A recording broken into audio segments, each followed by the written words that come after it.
Okay, so this is going to be a video about practicing what we preach, what we do, what we say, and what we think.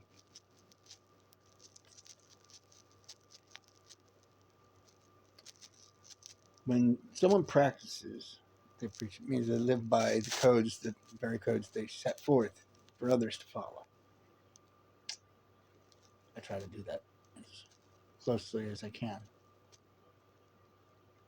I am a person who does, or I like to think that I'm a person that practices what they preach. We all like to think that we do certain things. In reality, you could ask 5 different people what one person does, and they're each going to tell you a different perspective on that. But more often than not, the one that is consistent with their actions, those 5 people are going to lean more towards what you say. I am that person, not the other. Um, I'm not claiming to be perfect.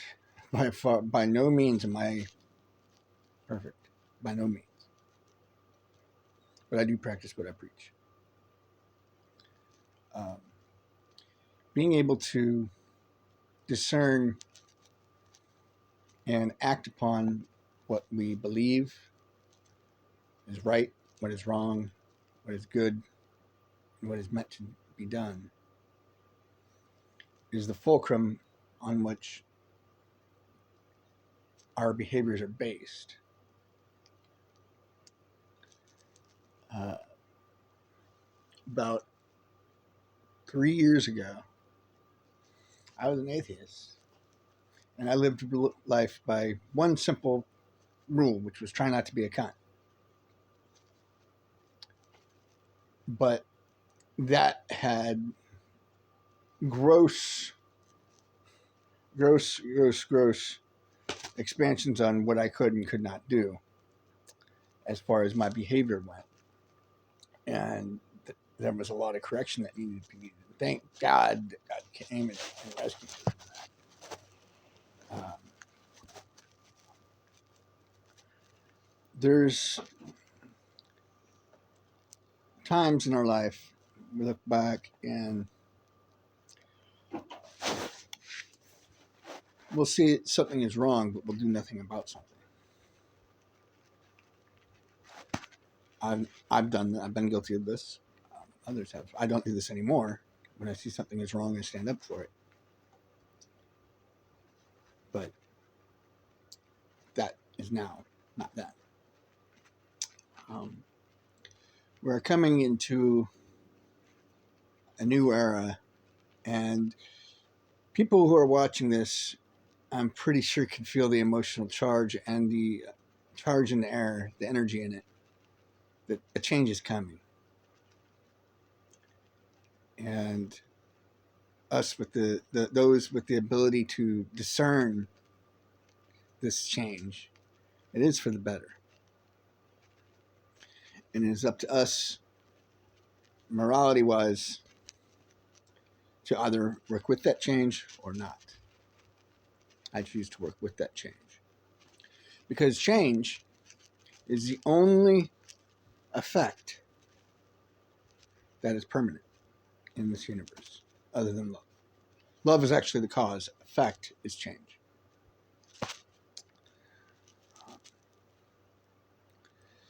There's so many different aspects that we could apply that one sentence to, whether it be people being hungry, abuse going on in households. Everything is subject to change. Things will change eventually. And I think that it's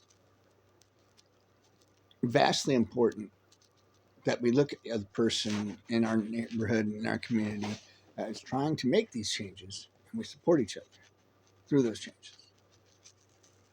I'm not saying everyone in your neighborhood deserves a hug.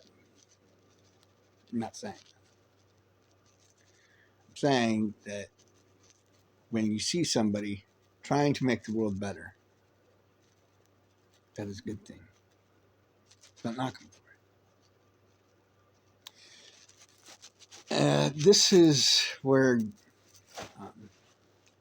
turn of jealousy comes into play. A lot of times that people, I find, get very insecure because attention gets taken away from them because someone else is bringing about change or something like this, which is good. If someone else has something more and better to say than I do, I'm all for it. Please, by all means, say that, motherfucker. I celebrate you for that. Truly do. But in the meantime, if you don't got anything positive to say, please just sit down, shut the fuck up, have a Coke and a smile, and learn something, maybe.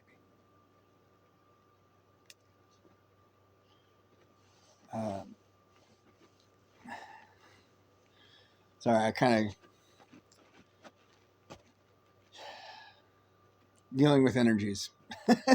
This week I've been dealing with a lot of energies, so my patience is a little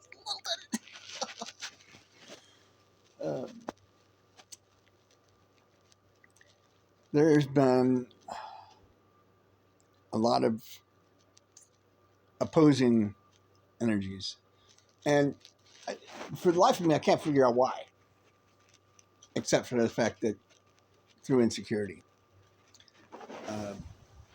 And I'm not pointing out anybody particular. It's just the energy in the air I can feel. And that's what I'm going off of. But a lot of you who are watching this can feel that, I'm pretty sure. A lot of you know what I'm talking about. Or you'll be at home and just get randomly just really fucking irritated for no reason. And in 30 seconds, you walk back into the room. Why did I do that? Why did I say that? And it is vastly important, especially if you have a partner or somebody else in the room with you or that you share a space with, to drop your pride, whether or not you're wrong or right. Being able to say sorry is not necessarily conceding a fight. It's not about who wins or who. Nobody wins in a fight. Energy has been disrupted, and you either grow from it as a couple or you weaken your bond. And the action of apologizing is which one has the balls to say, I'm sorry first.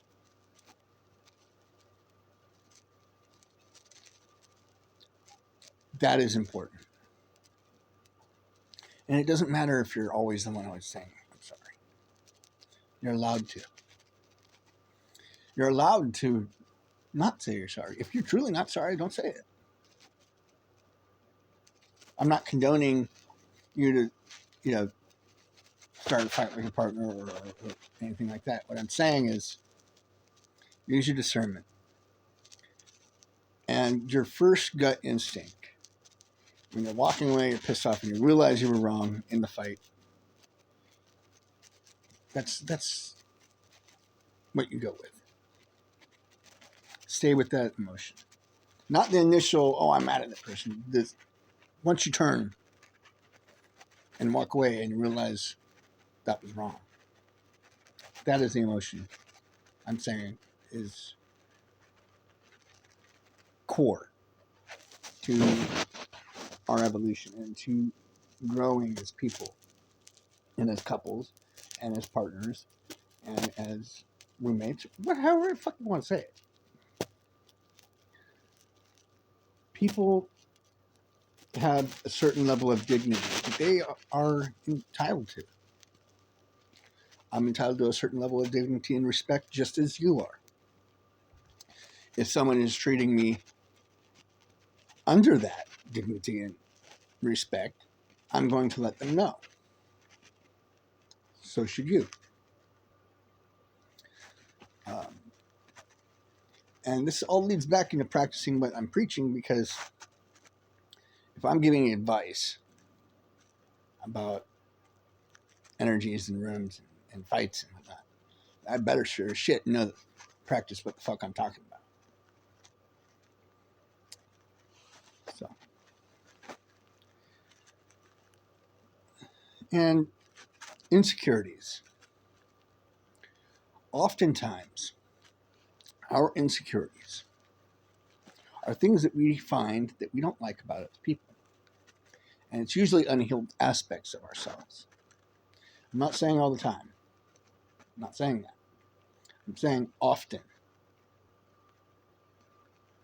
That means most of the time. If you don't like somebody, it means most of the time you don't like something about yourself that is being mirrored to you in a weird way.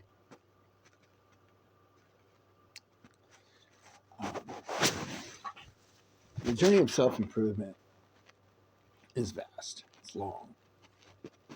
The journey of self-healing is even longer. And really all we have is each other. So if you take away anything, take that away from this message. And we're all human beings. And we all have a level of grace and dignity that we're meant to give each other and meant to have in return. And speaking of dignity, this involves with thoughts and insecurities. When we get insecure about something, when you let your fear run away with you on something and saying, oh yes, I bet you did that, and you're running off in insecurity, insecurities are nothing more than insults for the other person. Because they're not the one insecure. And we oftentimes do this with people we care about. There's an old saying that the one you love the most, you always hurt. That is grossly inaccurate. It's the one you're most insecure about. Hurt people. But the hurt person that can turn around and say, you know what, I'm sorry. You were right. Even when they weren't right. But they can be the big enough person to stand up and say, you know what, I value the relationship above being right. That is important, my friends.